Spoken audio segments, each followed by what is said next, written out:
with the draft day special of the Washington Nationals franchise here on MLB The Show 23. As I swung a terrible pitch, we're going to look at our top prospect in a player lock game in Milt Benjamin. He is DHing today, so all you're going to see is his hitting, see how he does. He's hitting .255 right now in Rochester AAA. He's only 19 years old, so we got to keep that in mind that we don't want to stunt his development. But we're also not that good, as it's a swing and a miss. As we are not good at all. Hey, good one up there, huh? What? Runners on second and first. 2-0 as Milt Benjamin's going to fly out to center field to end the third. We go top 6. It's a 2-1 game. And that's going to be a hit in the gap. That's going to be down for 2. If Milt had better speed, I would say 3. But for right now, that is a good double. Hey, there you go. Nice hit. He's got a really good bat. I think he is our future left fielder for sure.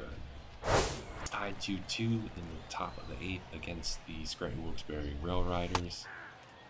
As questionable first strike. Let's see what he's doing. He has 9 home runs, 26 RBIs, hitting .256. I would say that's not too shabby. He's going to hit another ball into the gap for his second double. Not bad for the former Tigers draft pick. I think he's definitely a steal in the draft. But sadly, we do not get the win. We lose 3-2. Start out with the AA standings, since I don't really give the AA a lot of love because we're terrible and a lot of our guys are so, if our prospects are good enough, they don't really spend a lot of time in AA. But Gregory Saucedo, who was a draft pick in last year's draft, is not doing too bad. He's slowly increasing. We love that. TJ White, he's also slowly increasing. Jordan, he's going down. Alex DeJesus, he's getting there. Eric Limo, who we traded for, he's kind of picking it up. Rex Yoshida, who we traded for, he's not doing too bad either. Austin Charles, he seems like he will probably get called up to AAA roughly. And he does have some major league experience with the Baltimore Orioles, but overall, I can't complain. Pitching-wise, DeAndre John seems like he's a stud. Really, other than that, I mean, Amon Thompson is killing it in terms of ERA, but starters and wins, it's really DeAndre John. We're going to flip-flop about, and it's really hard to not look at this and not call him up. He is 10-1 in 17 games started. He has given up a lot of hits, 106, but only given up 25 runs in 17 games is insane. And his ERA is 1.87 and his whip is 1.009. I mean, and his WAR is over 3. Like, this guy is just absolutely a stud. I'm so tempted to call him up, but I also don't want to ruin this kid. But he is definitely the star of our... I'm speechless. I'm so shocked because usually all of our young guys have struggled in this series in the minors, but he is just blowing out the competition. Blake Tidwell is 7-7.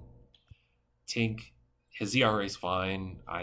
He's pretty solid. Quentin Chambers we called up. He's not doing too great. We might send him down. Jake Bennett, it is what it is. Torres, Danny Turner, he seems to be doing fine in AAA. Andre Lamb, he's not pitched a lot, but he's blocking it down, and so is Will Randolph. But again, not a lot of sample size. And same thing with Jared Booker. He's killing it as well slightly, but really Jared Booker and Jake Gardner are our prize pitching prospects that we have. And our pitching, I think, is our biggest need. We've blown leads many times this year throughout gameplay, and the ERAs are just god-awful. So we're leaning towards pitching. But position-wise, Milt Benjamin, he leads the team with hits. doesn't have as many home runs as well. Robert Faulkner, the number 2 overall pick last year, he's a big hitter. He's actually playing pretty well. I'm glad that we moved him to first base because it seems like he's thriving. And his fielding's slowly going up as well. Elijah Green, who did play the last 2 seasons, he's slowly developing very well in AAA, which is what I want to see because he is our first round draft pick. We traded Brady House a couple of episodes ago or last episode ago, so I really want to see our first round picks kind of develop. If that means I have to throw some of them to the, in AAA and have them suck, so be it. Because Elijah Green, calling him down is looking like it's a pretty good payoff. But yeah, Milt Benjamin, he is 19 years old. He's doing pretty great. Maybe we call him up, maybe we don't. But Tyler Whittaker seems like he's probably ready as well, but who knows? Kyle Morazo, who we called up, he struggled this year, but he's doing fine in AAA. Edgar, he seems to be doing pretty well in AAA as well. And then Omar Pena seems like he's gaining his confidence back down in AAA. Maybe we can call him up for September call-ups, but overall, the records may not show it, but the guys that we want to see develop, like Elijah Green, like Milt Benjamin, get the confidence of Omar Pena back is developing, and also Jay Gardner. I am going to quickly look at, before we hop into the draft, what we need in terms, I think, definitely pitching, because look at this. The top guy who has the most wins is Lauren Hernandez. And he's a relief pitcher. Eric Lauer and Zach Plesac, our top 2 free agent signings in terms of pitching, have the most losses. Mackenzie Gore's 1-7. He has not really lived up to the hype. I think at the trade deadline, he is gone. I don't want to. The Mackenzie Gore experiment has failed. It sucks. Noah Schultz, he is not really showing any signs as well. Andrew Hudson, he had a pretty solid first year, but I think we're kind of seeing what he is. Not a big-time guy. Dylan Lasco, again, we're also not seeing great things from him. But again, we also don't have great pitching, and we have to throw these guys to the wolves a little bit. But then our bullpen's not doing hot as well. Clark Schmidt has over 6. Tanner Beebe, who we traded for, has almost an ERA of 5. Clark Schmidt has over 6. Lauren Hernandez has 3. Ashby 4. Hicks almost 5. And then Jose Murillo has almost 8. An 8 ERA. So definitely we need pitching. But we cannot forget about the position players as well. Miles Dwyer seems to be the takeaway star of this season. Because remember, before he got hurt, he was killing it. And then he broke his forearm, but clearly we can see what he looks like when he's healthy, and he is an absolute stud. 12 home runs, 39 RBIs, 13 stolen bases, and almost hitting 300. And oh, by the way, he has over 100 hits. Kevin Soriano's right up there with 91. He also has 16 home runs, tied with Joey, and he also has the most RBIs and is hitting 298. Ryan Mountcastle is not doing too shabby either. Drew Gilbert is pretty good. Verdugo, a little bit disappointing wise, but not too shabby. Reyes, not too shabby. Before Lyman got hurt, I think he was a really, really good steal. But Eric Brown slowly is getting up there. And then we traded for Mason R. I don't expect him to be a great bat. I expect him to just be a fielding guy. And I believe he is our best fielder as of right now. I mean, he doesn't have a lot of time, but yeah, he's one of our best fielders. And Miles Dwyer, the fielding needs to improve. 18 errors is a lot. But he's a rookie. There is a lot of games. But either way, I can't complain about him. So yeah, I think we found Miles Dwyer, Matt Lyman are definitely cornerstones of this middle infield. Kevin Soriano, I think, is the future in right field. Drew Gilbert, I think, is going to be a very good utility guy. But other than that, really, it's up for grabs. Everything else, ace, bullpen, closer, and down in AAA, we got Jake Gardner, who potentially could be a future ace, and then, Jarrett Booker is a potential good reliever. Edgar could be maybe the future at catcher. Robert Faulkner could be a right now solution at first. Maybe Omar Pena can get back into the groove because he was a really, really good pickup. But he's having a sophomore slump. And then Milt Benjamin is in left field. So Milt Benjamin and Edgar, Jared, and Jay Gardner are our top promising prospects. They are probably part of the future. But in terms of the major league level, it's without a doubt Miles Dwyer, Kevin Soriano, and Matt Lehman are our cornerstones up at the major league level. We're finally here at draft day, and we're going to add some guys. We do have the 6th overall pick. So, the first guy I want to add is Steve Ramos. He seems like a very, very good closer, 21 years old. 80, he just looks like he's got pretty solid stuff. Chris Campos, I think we can add him as well. Martin Dell, I think we're going to add him as well. Brian Ventura, yep. Sam Rodriguez, yep. And then a shot in the dark. Couple of solid guys. Robert McCain. I think Kurt Duffy. Brian Ramirez could be a sneaky guy. Thomas Ferris, even though we did not really scout him. Albert as well. Though Dalton did back down, I don't think it's a terrible idea. So, and then also, obviously, we're going to add some of the top picks as well. Relievers, not a lot of guys that we've scouted that seem really good.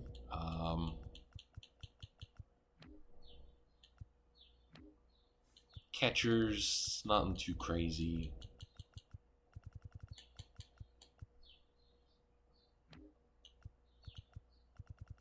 Yeah, nothing too crazy. Second base, maybe Sean, but he did opt out. So that scares me a little bit. Francisco Castillo. None too crazy. Third base, Roger maybe. Maybe Saul, but again, nothing like insane. Shortstop, I don't really think anyone spectacular. Left field, there's no one super crazy. Center field, maybe Fabio, but I highly doubt it. Jaime Baez looks pretty solid. And maybe Earn, and then Michael, Todd Cross, Dominic McGee, Elvis, Maxwell Fletcher. So yeah, that is our draft board. Nothing too super duper crazy, but again, if you drop in the comments, you can easily become one of these prospects. My one rule is if it's a once in a generation player, we're going to keep him, the name, everything. Because me, storyline wise, I think that's more interesting. I know you guys would love to have a once in a generation player, but to me, if there is going to be one, We're going to keep them. No one, if you comment in my socials, which is down, link it below, or comment on the video. If there is one, no one gets it. I'm sorry. I just think personally it's cool to keep the once-in-a-generation player who he is, so then it's better for the series and storyline. But without further ado, let's hop into the draft. So, the A's, Rockies, Reds, Tigers, and Red Sox all have picks before us. Do we get a competitive balance pick? We do not. Okay. So without further ado, let's start the draft. First pick in the MLB draft. The Oakland A's select Steve Alonso. He did opt out of his doctor's exam, but he seems like a pretty good player. We had him high on our board. He was high on the draft board. 2025 MLB draft. The Colorado Rockies select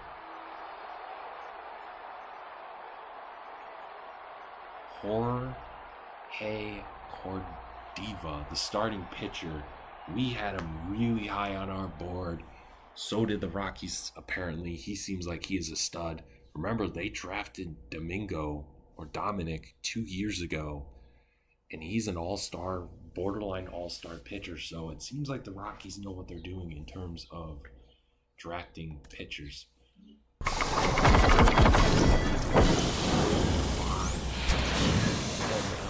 draft. The Cincinnati Reds select Glenn Mitchell, who might be a generational talent. 99 potential, maybe 75 overall. We didn't have him high. Maybe he is the steal of the draft. Wow. So, the Tigers are on the clock.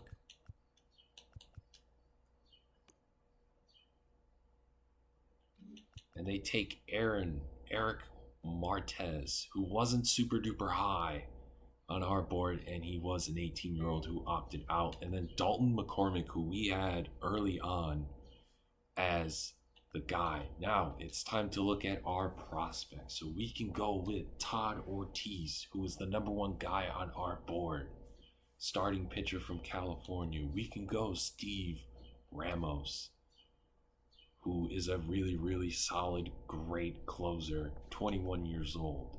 We can go Chris Campos, who's just really good power and arm strength.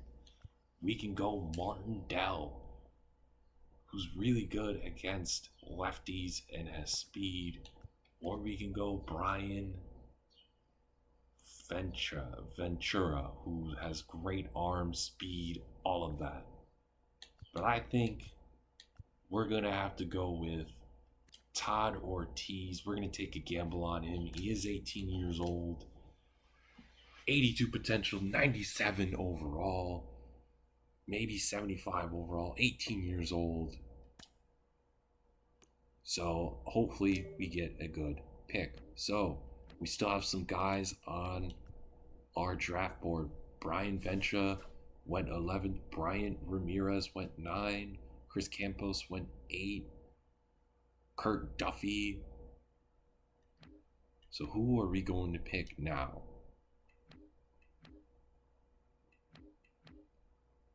So, maybe Kevin Mendoza. He seems like a stud. Kevin Mendoza seems to be the favorite. Maybe Luke William, though he's more of just a defensive guy. Tommy Ferris is still there.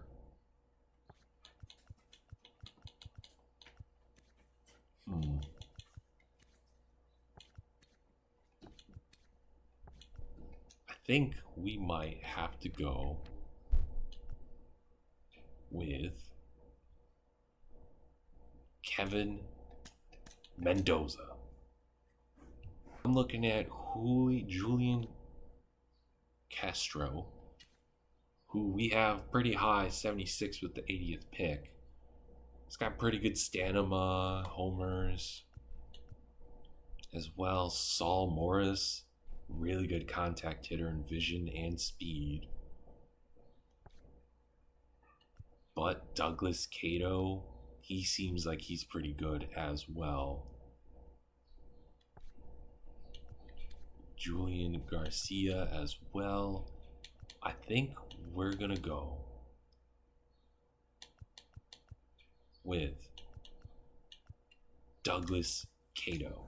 I think with this pick, we are going to go with Julian Latigua. Next episode, we will check the All-Stars and also sign the draft picks as well. Hopefully, we also get to see the results.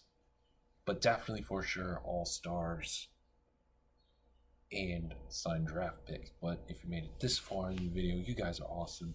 Also, make sure you drop a like, subscribe if you're new, and let me know down in the comments what you think about our draft. I think it went very well, but I also said the last 2 drafts did, and it did not. But until next episode, you guys have a good one. Peace.